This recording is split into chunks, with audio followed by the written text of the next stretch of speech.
சிவராத்திரி பற்றி நாம் அறிந்து கொள்ள வேண்டியவை. ஒரு நாளைக்கு மொத்தம் 60 நாளிகைகள். முதல் 20 நாளிகை அனுஷ்டிக்கும் தேவதையின் பெயர் பிரம்மி. அடுத்த 20 நாளிகை அனுஷ்டிக்கும் தேவதையின் பெயர் வைஷ்ணவி. மீதமுள்ள 20 நாளிகை அனுஷ்டிக்கும் தேவதையின் பெயர் ரௌத்ரி. ஆகவே இந்த ரௌத்ரி தேவதையால் அனுஷ்டிக்கப்படும் சிவ விரதத்தையே நாம் சிவ ரௌத்ரி விரதம் என அழைக்கின்றோம். அதுவே மருவி சிவராத்திரி என அழைக்கப்படுகிறது.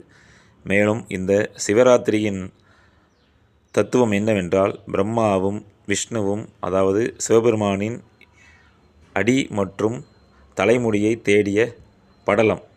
அந்த தலைமுடியை அவர்கள் அந்த தலைமுடியையும் அந்த சிவபெருமானின் அந்த முழு வடிவத்தையும் அவர்கள் கண்டுபிடித்த, அதாவது அவர்கள் தனது சீரிய தவத்தினால் அவர்கள் கண்டுபிடித்த நாளே சிவராத்திரி. அவர்கள் கண்டுபிடித்த நேரம், அதாவது அந்த ரௌத்ரி தேவியால் அனுஷ்டிக்கப்படுகின்ற இரவு நேரம். அதுவும் குறிப்பாக சொல்ல வேண்டுமென்றால் இரவு 12 மணிக்குள். ஆகையால் தான் நாம் சிவராத்திரி விரதத்தில் 2ஆம் காலத்தை மிகவும் ஒரு பிரசித்தி பெற்ற காலம் என்று நாம் அழைக்கின்றோம். இவையே சிவராத்திரி பற்றி நீங்கள் அறிய வேண்டிய விஷயம். சிவராத்திரி பற்றி சில தவறான கற்பிதங்கள் யூடியூப் மூலம் பரவி வருகின்றது. அதை நீங்கள் தவிர்க்கவும்.